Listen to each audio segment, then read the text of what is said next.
जय हिंद एवरीवन। आप सबका आपके यूट्यूब चैनल राष्ट्रीय सेवा पे स्वागत है। आज हम 17 दिसंबर 2024 के इंपॉर्टेंट करंट अफेयर्स डिस्कस करेंगे। आज वन नेशन वन इलेक्शन से रिलेटेड भी कुछ फैक्ट्स आए हैं, और हम पहले भी डिस्कस कर चुके हैं, बट आज दोबारा से कुछ उससे रिलेटेड फैक्ट्स आए हैं, वो भी डिस्कस करेंगे। कुछ गोल्डन हाइट से रिलेटेड बहुत अच्छा आर्टिकल डीडी न्यूज पे था, वो भी डिस्कस करेंगे। तो 17 दिसंबर के जो भी इंपॉर्टेंट करंट अफेयर्स हैं वो स्टार्ट करते हैं। सबसे पहली news, one nation one election. इसके ऊपर नाम से ही पता लग रहा है कि एक साथ इलेक्शंस होंगे, लोकसभा के और स्टेट असेंबलीज के। ठीक है। एंड उसके बाद ये कहा गया था कि कुछ टाइम बाद ऑलमोस्ट यहाँ पर local panchayat, that is local election जो है, दैट इज पंचायत और म्यूनिसिपैलिटीज, उसके भी इलेक्शन साथ होंगे। अगर हम बात करूं अब मैं पंचायत और यहाँ पर क्या कहते हैं म्यूनिसिपैलिटीज की, तो क्वाइट ऑब्वियस है लोकल बॉडीज आ गई। लोकल बॉडीज स्टेट लिस्ट के अंतर्गत है, तो दैट मींस जब आर्टिकल 368 में कॉन्स्टिट्यूशनल अमेंडमेंट होगा तो हाफ ऑफ द स्टेट से रेटिफाई करवाना पड़ेगा, बिकॉज वो फेडरल स्ट्रक्चर को हिट कर रहा है। I hope this is clear. ठीक है, ये था one nation one election. Ramnath Kovind ji जो कि पहले प्रेसिडेंट थे इंडिया के, ठीक है, वो यहाँ पर हेड कर रहे थे यहाँ पे इसको। एंड उसके बाद यहाँ पे जो हमारे इंपॉर्टेंट है फैक्ट अपने एग्जाम पॉइंट ऑफ व्यू के लिए, कि पहले लोकसभा और स्टेट लेजिस्लेटिव असेंबली विधानसभा के इलेक्शंस 1951 से लेकर 1967 तक साइमल्टेनियसली कंडक्ट करवाए गए थे।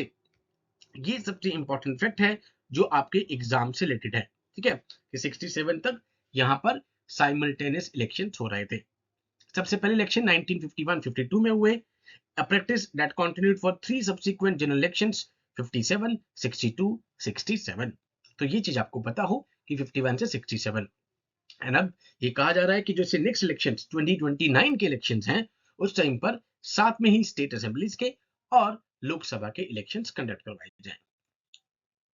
नेक्स्ट न्यूज थी यहाँ पर, ठीक है, जिसमें union minister new and renewable energy के श्री प्रहलाद जोशी जी ने उन्होंने कहा कि जो इंडिया है वो रिन्यूएबल एनर्जी कैपिटल बनता जा रहा है पूरे वर्ल्ड की। ठीक है, अब इसमें क्वाइट ऑब्वियस है, ये वाला फैक्ट तो आपको याद ही रहेगा कि रिन्यूएबल एनर्जी कैपिटल बन रहा है। बट इसके अलावा जो हमारे एग्जाम पॉइंट ऑफ व्यू से यहाँ पे डेडलाइन वाले क्वेश्चन आते हैं, जैसे हमने पढ़ा था कि ट्यूबरक्लोसिस कब तक खत्म करना है, ठीक है, कब तक इंडिया कौन से गोल को अचीव कर लेगा। इसी तरीके से यहाँ पर पूछा जा सकता है, यहाँ पर इंडिया के commitment to achieve 500 gigawatt of non fossil fuel based capacity by 2030। तो ये फैक्ट आपको जिस इसमें पता हो एग्जाम पॉइंट ऑफ व्यू से, कि non fossil fuel based capacity by 2030 यहां पर अचीव करना है 500 गीगावाट। ठीक है ना। Despite having one of the largest coal resources, India maintain one of the lowest per capita emission. Although हमारे पास लार्जेस्ट कोल रिसोर्सेस हैं, बट स्टिल यहाँ पे बताया गया कि हम फिर भी जो हमारी पर कैपिटा इमिशंस हैं वो वन ऑफ द लोवेस्ट के बीच में आती हैं, third of the global average, one third of the global average. ठीक है, उसके बाद यहाँ पे कहा गया कि जो ऑनगोइंग ट्रांसफॉर्मेशन है इंडिया के एनर्जी सेक्टर का, वो कहीं ना कहीं ड्रिवन हो रहा है by the strong believe that achieving a Viksit Bharat by 2047 is linked to sustainable and green growth. Quite obvious है, जो यहाँ पर विकसित भारत का विजन है हमारा 2047 का, कहीं ना कहीं यहाँ पर सस्टेनेबल और ग्रीन ग्रोथ के साथ यहाँ पर लिंक्ड है। ठीक है ना।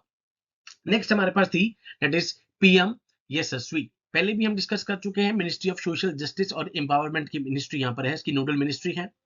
एक ये अम्ब्रेला स्कीम है जिसके अंतर्गत ओबीसी, ईबीसी, डीएनटी स्टूडेंट्स को यहाँ पर by combining the existing scholarship schemes and hostel schemes, ठीक है, ये उनको इकोनॉमिक वीकर फैमिली जो है उनके जो बच्चे हैं उनको फाइनेंशियल सपोर्ट दे रही है, सो दैट वो हायर क्वालिटी एजुकेशन को अचीव कर सके, रिसीव कर सके। तो स्कीम का नाम क्या है? Prime minister young achievers scholarship award scheme for vibrant India, जो कि स्कॉलरशिप और एजुकेशनल सपोर्ट दे रही है कौन कौन से स्टूडेंट्स को? ओबीसी को, other backward class, EBC economically backward class, and D notified tribes. ठीक है, ये बस मोटी बात आपको पता हो, एंड कौन सी मिनिस्ट्री के अंतर्गत आ रहा है वो आपको पता हो। कौन कौन सी स्कीम्स यहाँ पे हैं? ठीक है, pre matric scholarship for OBC and DNT, post matric, top class education, top class education in college, school की थी, कॉलेज की आ गई, ठीक है, एंड हॉस्टल की facility for the OBC boys and the girls. ठीक है, तो ये आपको पता हो पीएम यशस्वी स्कीम। सीडीएस में कई बार हम देखते हैं कि स्कीम बेस्ड क्वेश्चन आपसे पूछ लिए जाते हैं। Now next is welfare of transgenders. इससे रिलेटेड पार्लियामेंट में अब एक फैक्ट बताया गया खाली यहाँ पे, स्माइल, नो डाउट जिंदगी में स्माइल करना बहुत जरूरी है, याद भी रहेगा। स्माइल स्कीम अगर आ जाए कि भाई स्माइल स्कीम किससे रिलेटेड है, support for the marginalised individual for livelihood and enterprise, smile scheme का नाम है, ठीक है, for the rehabilitation for the welfare of transgender persons. 2011 census जो लास्ट सेंसस था उसमें टोटल पॉपुलेशन आई अदर्स की, मेल फीमेल अदर्स 4.87। अब इस 4.87 लाख में ट्रांसजेंडर तो है ही है, इसके अलावा वो पर्सन भी हैं जो यहाँ पर रिकॉर्ड करवा रहे हैं अपने सेक्स को under the category of others, desires to record sex under the category of others, उनको भी इसमें इंक्लूड किया गया है। 4.87 lakh total as per the 2011। Now, the schemes cover the several measures with a focus on rehabilitation, medical facilities उनके लिए, उनकी counselling, उनकी स्किल डेवलपमेंट, उनकी इकोनॉमिक लिंकेजेस, सबके ऊपर फोकस रखा जाएगा। स्माइल याद रहे आपको, smile scheme is related with the transgenders. No, ये सबसे बड़ा आर्टिकल था आज का पूरा, ये आपकी ज्योग्राफी भी कवर कर देगा, हिस्टोरिकल पर्सपेक्ट भी। अभी सीरिया में हमने देखा रिसेंटली वहां पे, ठीक है, कि क्या एपिसोड होता है, असद जो वहां से भागते हैं कंट्री से। Now what is the significance of the Golan Heights, अब ज्योग्राफी भी यहाँ पे आपकी क्लियर हो जाएगी। इजरायली गवर्नमेंट ने यहाँ पे डिसाइड किया है to double its population on the occupied Golan Heights while saying threats from the Syria remain despite the moderate tone of the rebel leaders who ousted President Bashar al-Assad। ठीक है, आप सबको पता है कुछ दिनों पहले यहाँ पे जो वहां के प्रेसिडेंट है बशार अल असद, उनको यहाँ पे आउस्ट किया जाता है by the rebel leaders. Now Israel ने जो ये गोलन हाइट्स था, ये की प्लेट्यू है, तो बेसाल्टिक प्लेट्यू है रदर, इस बेसाल्टिक प्लेट्यू को सीरिया से कैप्चर किया था। 1967 की 6 दिन की एक वॉर थी, 6 डे वॉर, आपको ये पता हो, इंपॉर्टेंट फैक्ट है, 6 day war and annexed it in 1981। ठीक है, ये इंपॉर्टेंट फैक्ट है आपके एग्जाम पॉइंट ऑफ व्यू से।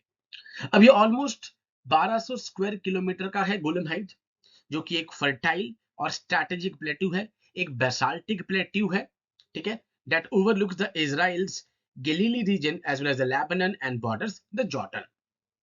ठीक है, दो तिहाई तो पहले ही कर लिया था यहाँ पे इजराइल ने कब्जा, जब 6 डे वॉर हुई थी, ठीक है, और अब दोबारा से ये न्यूज में आ गया है। In 2019, Donald Trump declared US support for the Israel sovereignty over the Golan। US हरदम यहाँ पे सपोर्ट करता है इजराइल की, यहाँ पे ट्रम्प जी, कि इजराइल की यहाँ पे इजराइल की सोवरेनिटी है गोलन के ऊपर, बट बहुत सी कंट्री ने इस एनेक्सेशन को रिकॉग्नाइज नहीं करा। ठीक है, सीरिया डिमांड करता है लगातार इजराइल के कि वो वहां से विड्रॉ कर ले, बट इजराइल लगातार वहां पे रिफ्यूज करता है, ये कह के कि वहां पे सिक्योरिटी कंसर्न्स हैं, इसलिए इजराइल का रहना वहां पे जरूरी है। सीरिया ने 1973 में यहाँ पर दोबारा कोशिश करी कि वो गोलन को रीगेन कर ले। ठीक है, 1973 की जो अरब इजराइल वॉर हुई थी, ठीक है, उन्होंने कोशिश करी बट नहीं हो सका। इजराइल एंड सीरिया ने यहाँ पर उसके बाद एक ट्रूस आर्मिस्टिस, मतलब कि एक यहाँ पे ट्रूस, यहाँ पे क्या कहते हैं, पीसफुल एग्रीमेंट यहाँ पे साइन किया 1974 में, एंड उसके बाद से हम देख रहे हैं कि जो गोलन है वो एक क्वाइट प्लेस की तरह यहाँ पर है।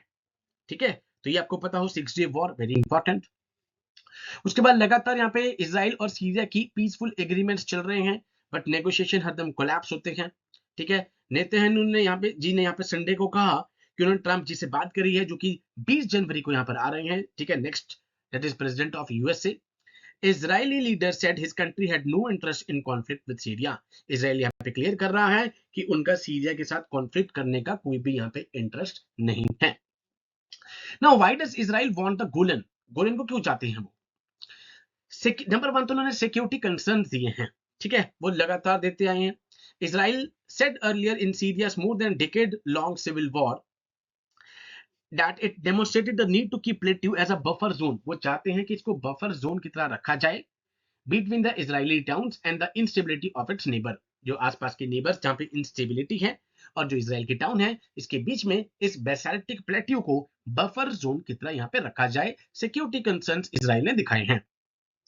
इजराइल लगातार यहाँ पे वॉइस करता आया है कि यहाँ पे जो ईरान है, जो कि ईरान का एक इसका सीरिया का असद जी का, बशर असद का लॉन्ग टाइम एक एलाई था, वो कह रहे हैं कि वो लगातार वहां पे उसकी अपनी प्रेजेंस दिखा रहा है ईरान, सो दैट वो इजराइल के खिलाफ अटैक कर सके। was trying to cement its presence on the Syria's border to launch attack on the Israel. ठीक है, बट लगातार यहाँ पर इजराइल क्या कर रहा है, जहां पे frequently bombed suspected Iran assets in Syria before the Assad fall. ठीक है, बशर अल असद से पहले ही लगातार इजराइल क्या कर रहा है, जो भी ईरान की यहाँ पे प्रेजेंस है उसको वो खत्म कर रहा है. Israel and Syria have both coveted the Golan's water sources and naturally fertile soil. Okay, not that important. उसके बाद नो डाउट कि गोलन में रहता कौन है, ये वेरी इंपॉर्टेंट है, क्योंकि ड्रूज और इजरायली दो ही रहते हैं. ठीक है, some 31,000 Israelis have settled there, said analyst Levine of the Elma Research Education Center. Many work in the farming, vineyards, tourist. तो गोलन में हमें यहाँ पे 24,000 ड्रूज भी देखने को मिलते हैं. ये ड्रूज कौन है? एक ये अरब की माइनॉरिटी है who practice an offshoot of Islam, Levine said. तो ड्रूज कौन है? एक यहाँ पर अरब माइनॉरिटी है जो कि यहाँ पर ऑफशूट है यहाँ पे of Islam, who practice an offshoot of Islam. तो ड्रूज आपसे डायरेक्टली पूछा जा सकता है कि गोलन में ड्रूज देखने को मिलते हैं. अब मैनी ऑफ द ड्रूज जो है यहाँ पे सीरिया में, वो हरदम बशर अल असद जो सीरिया की वो थी यहाँ पे इससे पहले प्रेसिडेंट जो अभी वहां से भागे, उनके लिए यहाँ पर लगातार लॉयल थे.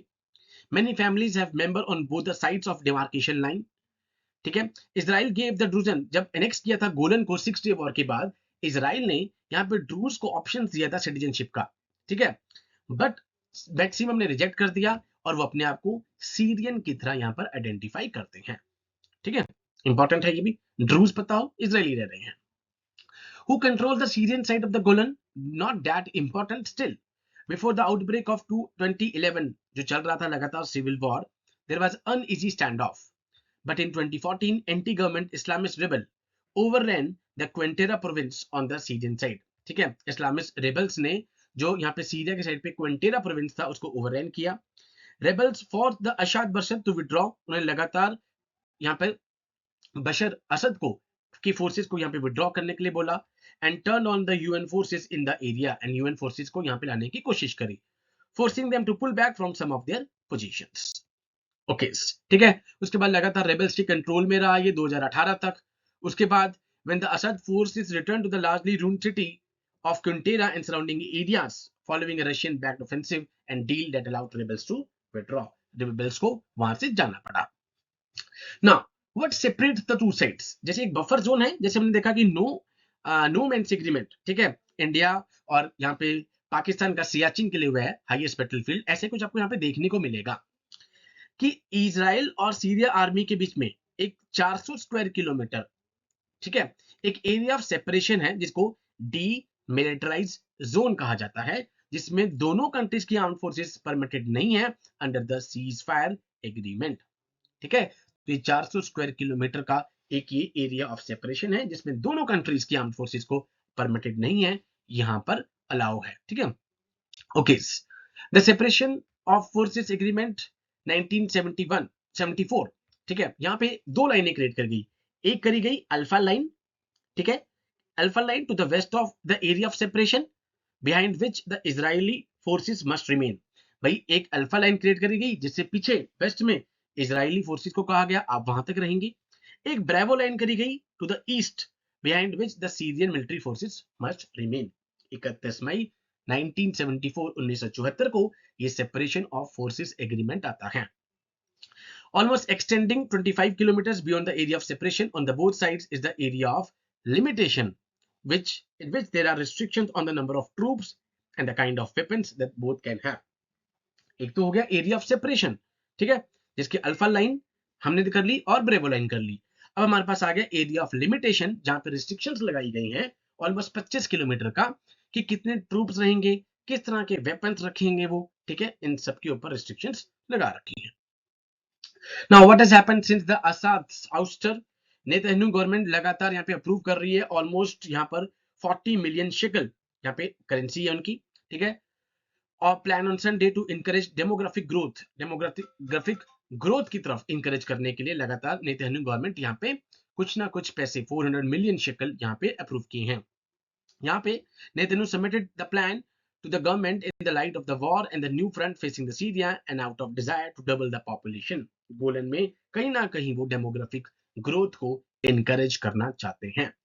ठीक है। कतर हो गया, सऊदी हो गया, यूएई हो गया, ये लगातार इजराइल के डिसीजन को यहाँ पर कंडेम्ड कर रहे हैं।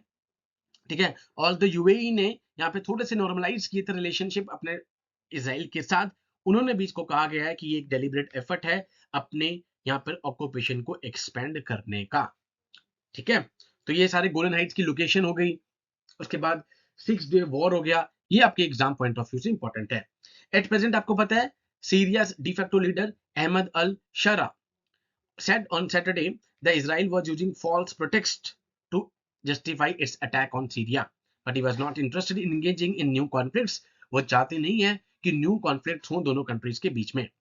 ठीक है। शरा, जिसको अबू मोहम्मद अल गुलानी यहां भी कहा जाता है, वो लीड कर रहे थे HTS को, हायद तहरीर अल शाम, वो ग्रुप जिन्होंने यहाँ पे प्रेसिडेंट बशार असद को आउट किया दिसंबर 8 को, और उनके फैमिली के 5 डिकेड जो आयरन फिस्टेड रूल है उसको यहाँ पर एंड कर दिया। ठीक है। ये याद रहे, ये बहुत इंपॉर्टेंट है आपके एग्जाम पॉइंट ऑफ व्यू से। दैट इज कॉल्ड अशरा, जिसको अबुल मोहम्मद अल गुलानी भी कहते हैं। वो लीड कर रहे थे HTS को, हायत तहरीर अल शम। ठीक है। नाउ नेक्स्ट न्यूज हमारे पास छोटी सी न्यूज थी यहाँ पे, that is Gadhimai Mahotsav continue to be the world's biggest animal slaughter event. तो वर्ल्ड का जो ब्लडिएस्ट फेस्टिवल कंटिन्यू है, वो लगातार क्रिटिसिज्म पा रहे हैं एनिमल एक्टिविस्ट से लगातार, बट उसके बाद भी हम देखते हैं did not stop more than 2 crore people from attending Gadhimai Mahotsav this year. ठीक है। एक ही हिंदू फेस्टिवल है, हर 5 साल के बाद होता है। गधीमय गधीमय टेम्पल, बस आपको पता हो इस पूरी न्यूज में वो कहां पर है, 12 district of Madhya province Nepal. ठीक है। बस इतना आपको पता हो कि ये कहां पर है, उससे ज्यादा इसमें जरूरत नहीं है। ये जो फेस्टिवल है ये फीचर करता है वर्ल्ड के लार्जेस्ट एनिमल सेक्रीफाइस को, जो कि सप्तमी, अष्टमी, नवमी ल्यूनर कैलेंडर के 3 दिन सप्तमी, अष्टमी, नवमी पे यहाँ पर अक्कर होता है। डिवोटी क्या करते हैं, सेक्रीफाइस करते हैं वाटर बफेलोज को, गोट्स को, कॉक्स को, डक्स को। ठीक है। And release doves in the premises when they believe their wish have been fulfilled, जैसे उनको लगता है कि उनकी जो मनोकामनाएं हैं, विश हैं, पूरी हो गई हैं, उसके बाद वो सेक्रीफाइस करते हैं। ठीक है। तो आज के सेशन में गोल्डन हाइट बहुत इंपॉर्टेंट है, एंड नंबर 2 आपके लिए वन नेशन वन इलेक्शन बहुत इंपॉर्टेंट है। गोल्डन हाइट में आपसे लोकेशन पूछी जा सकती है। ठीक है। इसी तरीके से कौन कौन से एरिया ऑफ डिमार्केशन है, एरिया ऑफ सेपरेशन है। ठीक है। कि alpha line, bravo line Syria पीछे खड़ी है, अल्फा लाइन इजराइल पीछे खड़ा है। उसके बाद एरिया ऑफ लिमिटेशन है, नाम से पता लगेगा कि जब लिमिटेशन लगा दी जाएगी कि कितने वेपन्स लग सकते हैं, कितने ट्रूप्स आपके वहां पर रह सकते हैं। ठीक है। तो गोल्डन हाइट यहाँ पे एग्जाम पॉइंट ऑफ व्यू से मोस्ट इंपॉर्टेंट होगा। कोई भी मेजर रिवर निकल रही होगी आपको पता हो, बिकॉज इंटरनेशनल रिलेशन के क्वेश्चन भी यहाँ पर इकोनॉमिक्स के अंदर ही मैंने देखा है, लास्ट टाइम CDS में क्वेश्चन पूछे गए। ठीक है। So with these words I conclude my today session. Jai Hind to all, take care.